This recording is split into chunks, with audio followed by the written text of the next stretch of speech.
Hello and नमस्कार, मेरा नाम समृद्धि मिश्रा है और मैं आप सभी का स्वागत करती हूँ हमारे पोर्टल लीगल सरोमा में। लीगल सरोमा पोर्टल को फॉलो करके आप अपनी जुडिशरी प्रिपरेशन को बूस्ट अप कर सकते हैं, अपनी लीगल नॉलेज को इन्हांस कर सकते हैं। और अगर आप किसी कॉम्पिटिटिव एग्जाम्स में बैठ रहे हैं तो हमारे साथ इंडियन पॉलिटी पढ़ के उसमें अच्छा स्कोर भी कर सकते हैं। तो कल हमने द कॉन्स्टिट्यूशन ऑफ इंडिया को डिस्कस किया था, जिसमें हमने बहुत सारी डेफिनेशंस को देखा था और हिस्टोरिकल डेवलपमेंट में हम 2 फेजेस को क्रॉस किए थे। आज हम लोग थर्ड फेज़ की तरफ बढ़ेंगे, जो 1858 से लेकर 1919 का फेज़ होता है, जहाँ पे कंपनी रूल का खात्मा हम लोग देखेंगे।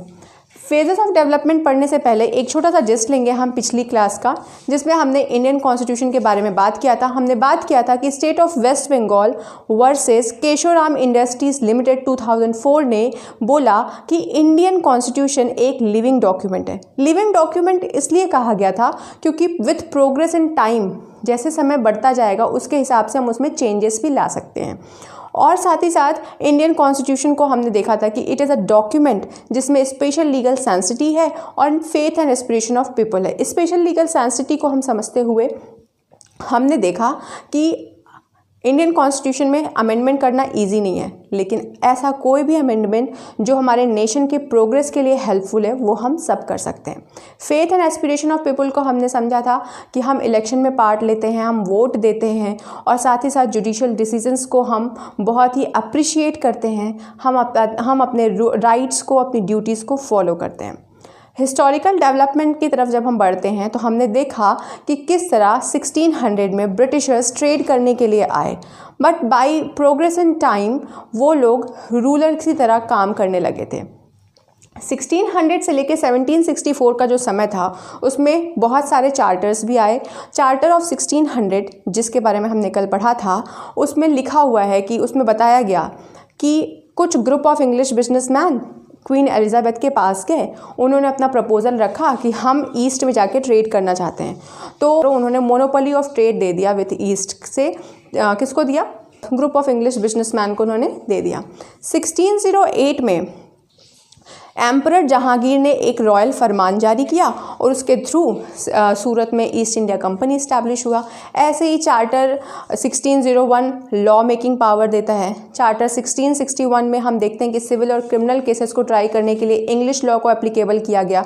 चार्टर ऑफ 1726 में हमने देखा कि मेयर्स कोर्ट बनाए गए 3 प्रेसिडेंसीज़ में और वहाँ पे इंग्लिश लॉ को एप्लीकेबल कराया गया। फिर हमने आगे देखा कि 1726 के बाद 1757 में जब बैटल ऑफ प्लासी हुआ तो उस समय कंपनी ने नवाब ऑफ बंगाल को डिफीट कर दिया था और वहाँ पे भी अपने एम्पायर को इस्टेब्लिश किया। 1765 में शाह आलम ने सारे दीवानी राइट्स बंगाल, बिहार और उड़ीसा के ट्रांसफ़र कर दिए थे कंपनी को। उसके बाद हमने ये भी देखा कि जब दीवानी राइट्स उनके पास आ गए तो वो उसको संभाल नहीं पा रहे थे और नौबत ये आ गई थी कि कंपनी के जो सर्वेंट हैं वो अमीर हो गए थे और कंपनी बैंकरप्ट हो गई थी। फिर उसके बाद उन्होंने लोन मांगने के लिए अप्रोच किया ब्रिटिश गवर्नमेंट को कि हमें लोन चाहिए कंपनी को रन करने के लिए। तो वहाँ पे लोग थोड़े परेशान हुए कि ऐसा क्या कर रहे हैं ये लोग जिसकी वजह से कंपनी के सर्वेंट अमीर हो गए, कंपनी बैंकरप्ट हो गई और नौबत ये आ गई कि ये लोन मांग रहे हैं। ब्रिटिश पार्लियामेंट ने इन सारी चीज़ों को देखा और रेगुलेटिंग एक्ट 1773 पास किया। उस एक्ट के थ्रू गवर्नर जनरल और काउंसिल्स के बारे में बताया गया। गवर्नर जनरल को बोला गया कि तुम काउंसिल के सारे डिसीजन से बाउंड रहोगे। सुप्रीम कोर्ट इस्टेब्लिश किया गया। जो कोर्ट ऑफ डायरेक्टर का कॉन्स्टिट्यूशन था उसमें भी बहुत सारे चेंजेस लेकर आ गए, लेकिन बड़े सारे डिफेक्ट थे रेगुलेटिंग एक्ट में। इसलिए विलियम पिट्स जो ब्रिटिश के प्राइम मिनिस्टर थे उनके नाम पे पिट्स इंडिया एक्ट लेकर आया गया। उस एक्ट के थ्रू इंडियन अफेयर्स को 2 पार्ट्स में डिवाइड कर दिया गया। कॉमर्शियल अफेयर्स को देखेगा कोर्ट ऑफ डायरेक्टर्स और पॉलिटिकल अफेयर्स को देखेगा बोर्ड ऑफ कंट्रोल। दोनों रिपोर्ट करेंगे ब्रिटिश पार्लियामेंट को। अब इंडिया की सारी घटनाएं ब्रिटिश पार्लियामेंट की निगरानी में हो जाएगी। चार्टर ऑफ 1813 आया। उस चार्टर के थ्रू ईस्ट इंडिया कंपनी को 20 साल के लिए रिन्यू करा दिया गया था। क्रिश्चियन मिशनरीज अपने रिलीजन को इंडिया में बहुत ही भरपूर तरीके से प्रमोट कर रही थी और एजुकेशन के लिए भी बातें होने लगी थी। जब रिन्यूअल हुआ 20 साल के लिए ईस्ट इंडिया कंपनी का, तो उनसे कुछ एक्सक्लूसिव ट्रेडिंग राइट्स ले लिए गए थे और अब सारे ब्रिटिश मर्चेंट्स इंडिया में ट्रेड करने के लिए अलाउ हो गए। 1833 का जब चार्टर हमने पढ़ा तो उसमें हमने देखा कि गवर्नर जनरल को गवर्नर जनरल ऑफ इंडिया बना दिया गया, पहला लॉ कमीशन सेटअप कर दिया गया। उसके बाद 1853 का जब चार्टर हमने देखा तो उसमें हमने देखा कि किस तरीके से इंडियंस को अब इंडियन लेजिस्लेचर में रिप्रेजेंटेशंस मिलने लगा। रिक्रूटमेंट ऑफ सिविल सर्विसेज के लिए ओपन कंपटीशन को भी इंट्रोड्यूस किया गया। तो ये था थोड़ा सा जिस्ट पिछली क्लास का। अब हम लोग बढ़ेंगे आज की क्लास की तरफ, जिसमें हम डिस्कस करेंगे एंड ऑफ कंपनी रूल, कि कंपनी रूल का खात्मा कैसे हुआ। पिट्स इंडिया एक्ट जब आया था तो उसके साथ एक ऑब्जेक्टिव ये भी आया था कि हम डबल गवर्नमेंट को इंट्रोड्यूस करेंगे, लेकिन ये ऑब्जेक्टिव फेल हो चुका था। बोर्ड ऑफ कंट्रोल, अभी हमने पढ़ा ना, जो पॉलिटिकल अफेयर्स देखते थे, पिट्स इंडिया एक्ट में अफेयर्स को डिस्टिंग्विश किया गया था। तो बोर्ड ऑफ कंट्रोल जो पॉलिटिकल अफेयर्स देखते थे, इनको ये भी बोला गया था कि तुम जो है इंडिया में जो ईस्ट इंडिया कंपनी है उसके अफेयर्स को कंट्रोल करोगे, पर ये अपना काम ढंग से कर नहीं पा रहे थे।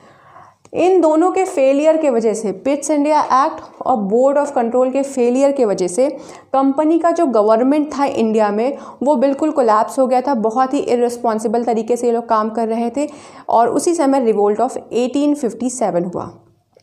मतलब आप समझिए, मैं ऑलरेडी परेशान हूँ किसी चीज़ की वजह से और मेरे ऊपर और परेशानी आ जाए तो मेरा परफॉर्मेंस तो ख़त्म हो जाएगा, ख़राब हो जाएगा, डिटेरिएट हो जाएगा। वही काम ईस्ट इंडिया कंपनी की तरफ हुआ। ये अच्छी परफॉर्मेंस तो दे नहीं पा रहे थे, ऊपर से रिवोल्ट ऑफ 1857 हो गया, तो जो इनसे हो रहा था वो भी नहीं हो पा रहा था। तो अब ब्रिटिश पार्लियामेंट ने क्या किया, अब ब्रिटिश पार्लियामेंट ने एक एक्ट पास किया फॉर द बेटर गवर्नमेंट और उसको नाम दिया the government of India act 1858। इस एक्ट को act for the good government in India भी बोलते थे। इस एक्ट के वजह से बहुत सारे चेंजेस हुए।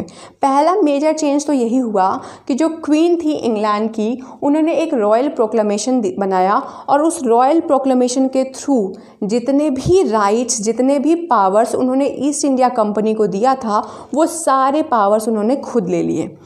अब सारे पावर्स ईस्ट इंडिया कंपनी से ले लिया, कंपनी के पास कुछ नहीं रह गया, कोई पावर नहीं रहेगी।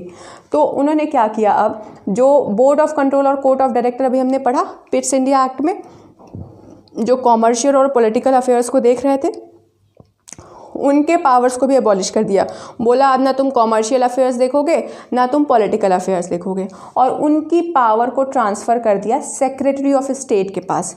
और हर मैजेस्टी, मतलब अब जो क्वीन थी, जो क्राउन थी वहाँ की, अब वो जो है इंडिया को गवर्न करने की कोशिश कर रही थी। नोटिस करो, गवर्नमेंट ऑफ इंडिया एक्ट लेकर आए।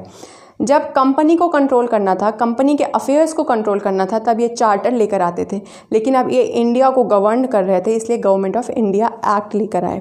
तो हर मैजेस्टी अब यहाँ पे इंडिया को गवर्न करने जा रही थी। अब जो क्राउन का पावर था वो कैसे एक्सरसाइज किया जाता, उसके लिए इन्होंने सचिव बनाया, भारत का सचिव, सेक्रेटरी ऑफ स्टेट। ये सचिव साहब जो थे ये लंदन में बैठते और ये कैबिनेट मेंबर थे ब्रिटेन के।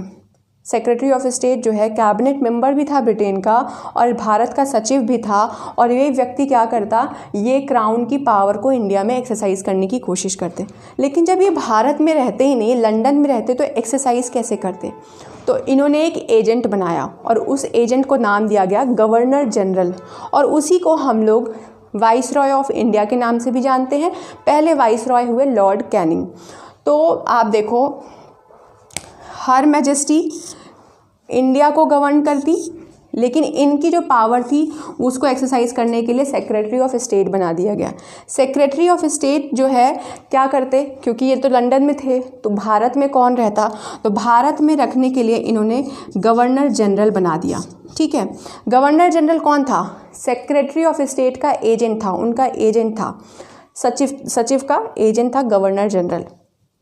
सेक्रेटरी ऑफ स्टेट जो है इनको हेल्प करने के लिए काम में, अच्छे से ये काम कर पाएँ, उसके लिए एक काउंसिल बनाया गया और उस काउंसिल का नाम दिया गया काउंसिल ऑफ इंडिया। उस काउंसिल में 15 लोग थे।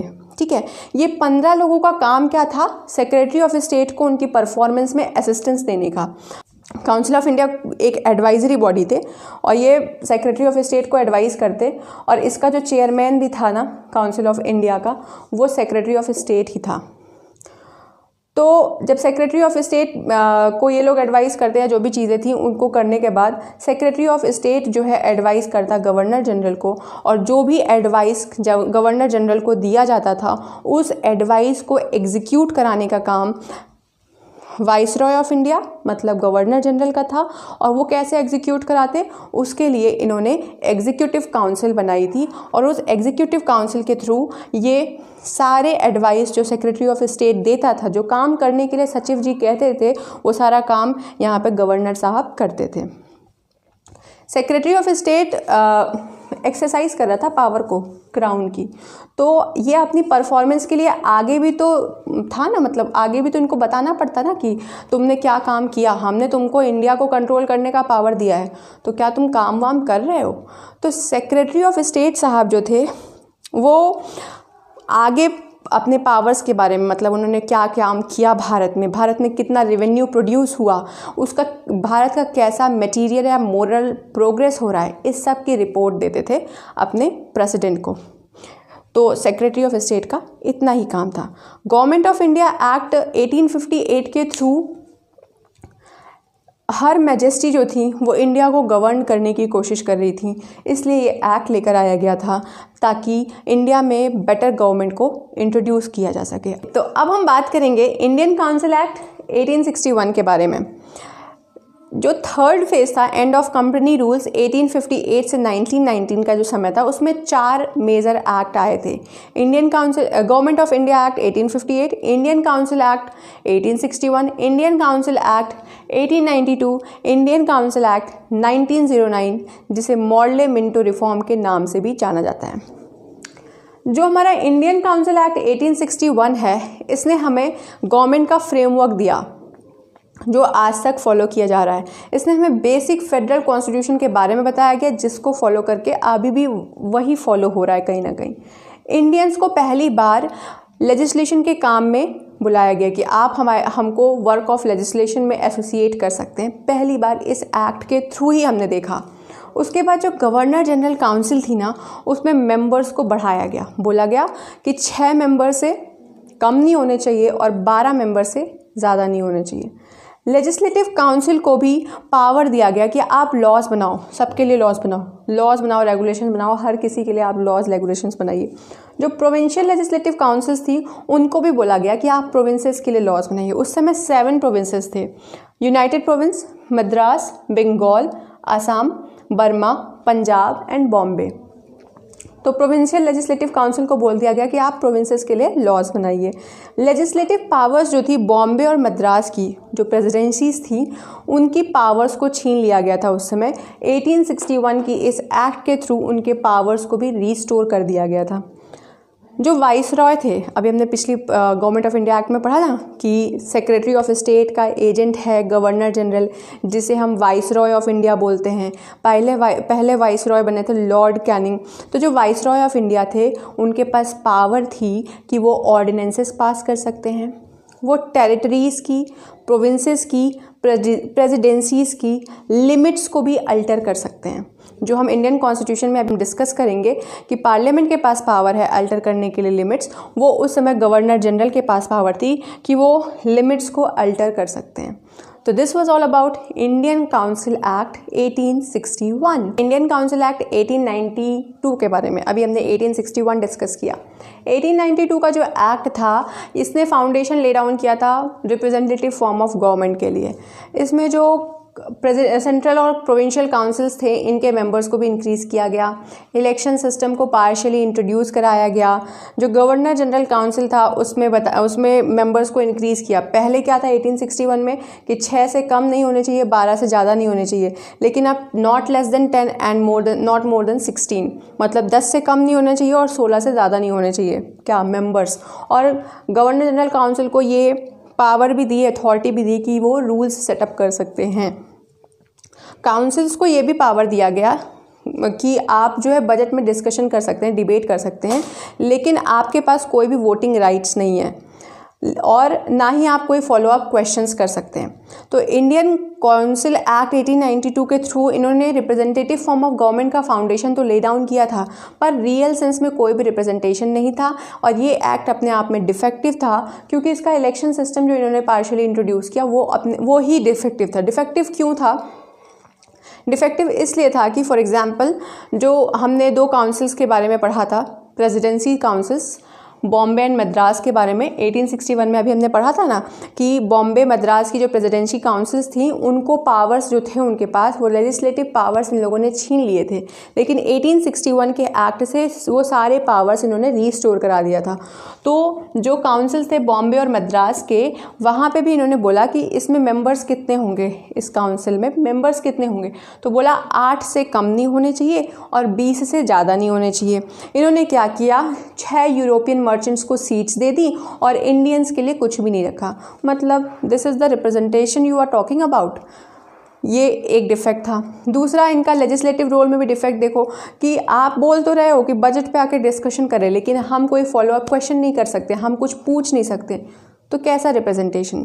तो ये एक्ट भी अपने आप में डिफेक्टिव था। हिस्टोरिकल बैकग्राउंड के फेजेस ऑफ डेवलपमेंट के 3rd फेज के बारे में हम बात कर रहे थे और अब हम आ चुके हैं 4th एक्ट के बारे में, जो इंडियन काउंसिल एक्ट 1909 है। इंडियन काउंसिल एक्ट 1909 को मॉर्ले मिंटो रिफॉर्म्स के नाम से भी जानते हैं। मॉर्ले मिंटो रिफॉर्म्स के नाम से क्यों जानते हैं, कौन थे ये लोग? तो हमने पढ़ा था गवर्नमेंट ऑफ इंडिया एक्ट में कि बोर्ड ऑफ कंट्रोल और कोर्ट ऑफ डायरेक्टर की जो पावर्स थी उनको एबॉलिश करने के बाद सेक्रेटरी ऑफ स्टेट बनाया गया था और उनको वह सारी पावर्स मिल गई थी। सेक्रेटरी ऑफ स्टेट का एक एजेंट था जिसको हम वाइसरॉय ऑफ इंडिया कहते थे। एजेंट इसलिए था क्योंकि ये एजेंट जो था, ये जो गवर्नर था, ये इंडिया में रहता और सेक्रेटरी ऑफ स्टेट साहब लंदन में रहते, तो इनका एजेंट था। वैसे ही John Morley secretary of state थे और लॉर्ड मिंटो जो है वाइसरॉय ऑफ इंडिया थे। अब इनका कनेक्शन और देखिए, 1906 में 2 चीज़ें हुई थी। पहली चीज़ तो ये हुई थी कि ब्रिटेन में लिबरल पार्टी पावर में आई थी और मुस्लिम लीग का फॉर्मेशन हुआ था इंडिया में। जो लिबरल पार्टी थी उसके मेंबर कौन थे? जॉन मॉर्ले उसके मेंबर्स थे, उसके प्रिंसिपल से काफ़ी खुश थे और वो ऐसा ही कुछ रिफॉर्म्स इंडिया में भी लेकर आना चाहते थे। मुस्लिम लीग का जब फॉर्मेशन हुआ 1906 में, तो एक डेपुटेशन हुआ था शिमला में। वहाँ पे मुस्लिम लीडर थे अगा खान। इन्होंने लॉर्ड मिंटो साहब से डिमांड किया कि हमें सेपरेट इलेक्टोरेट चाहिए for Muslim. Separate electorate for Muslim को अगर हम देखें तो ये एक डिसयूनिटी क्रिएट करने की बात हो गई थी हिंदूज एंड मुस्लिम में। सेपरेट इलेक्टोरेट फॉर मुस्लिम्स का क्या मतलब है, अगर हम वो समझने की कोशिश करें तो सेपरेट इलेक्टोरेट फॉर मुस्लिम्स में क्या हुआ, समझिए कि 2 कम्युनिटी है, कम्युनिटी ए और कम्युनिटी बी, ठीक है। तो अब यहाँ पे ये कह रहे हैं कि हमारी कम्युनिटी का आदमी जो है वो इलेक्शन में उतरेगा, ठीक है, और उसको सिर्फ हमारी कम्युनिटी के लोग ही वोट दे सकते हैं। Mister B can't vote them. ये जो बी वाली कम्युनिटी है वो वोट नहीं करेगी। और मान लीजिए अगर ए जीत जाता है तो ए किसके लिए काम करेगा? ए सिर्फ और सिर्फ एक वाली कम्युनिटी के वेलफेयर के लिए ही काम करेगा। तो सेपरेट इलेक्टोरेट कम्युनिटी के बारे में वो लोग डिमांड कर रहे थे। और किससे डिमांड किया था? मिंटो से।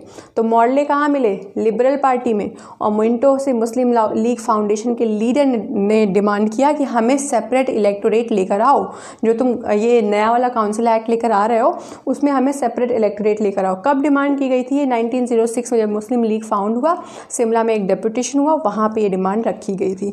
तो आई गेस सेपरेट इलेक्टोरेट के बारे में आपको चीज़ें क्लियर हुई होंगी। ना हुई हों तो आप कमेंट कर सकते हैं। सेंट्रल लेजिस्लेटिव काउंसिल की सीट बढ़ा दी गई थी, 60 मेंबर्स इसमें बढ़ा दिए गए। मद्रास और बॉम्बे की जो लेजिस्लेटिव काउंसिल्स थी उसमें भी 50 मेंबर्स कर दिए गए थे। काउंसिल्स को अब बहुत सारा पावर मिल गया।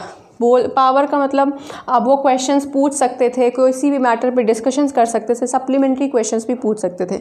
हमने 1892 में देखा था ना कि डिबेट में वो डिस्कशन तो कर सकते हैं पर कोई फॉलोअप क्वेश्चन नहीं कर पा रहे थे, लेकिन अब इस एक्ट के थ्रू उनको क्वेश्चन करने का भी अधिकार मिल गया था।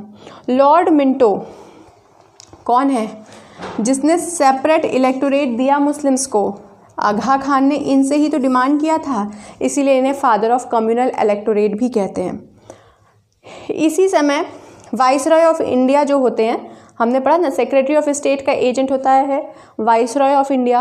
Viceroy of India secretary of state के एडवाइस पे काम करता है, और ये जो है जितनी भी एडवाइस इनको सेक्रेटरी ऑफ स्टेट देते हैं वो सारे वो एग्जीक्यूटिव काउंसिल्स के थ्रू एग्जीक्यूट कराते हैं। तो उस एग्जीक्यूटिव काउंसिल में पहले इंडियन हुए थे जिन्होंने वाइसरॉय की एग्जीक्यूटिव काउंसिल को ज्वाइन किया था, सत्येंद्र प्रसाद सिन्हा। ये एज अ लॉ मेंबर उस काउंसिल को ज्वाइन किए थे। तो थर्ड फेज़ का यहीं पे एंड होता है। अब हम डिस्कस करेंगे 1919 से लेके 1947 के फेज़ को हमारी नेक्स्ट क्लास में। आई होप ये लेक्चर आपको समझ आया होगा, कॉन्सेप्ट में और भी क्लैरिटी हुई होगी। अगर आपको क्लास पसंद आती है तो अपने दोस्तों में शेयर भी करें और मुझे कमेंट बॉक्स में बताएं भी। आज के लिए इतना ही, कल फिर मिलेंगे हम फोर्थ और फिफ्थ फेजेस ऑफ डेवलपमेंट के बाद, और उसके बाद हमारी हिस्टोरिकल बैकग्राउंड ख़त्म। थैंक यू, नमस्ते।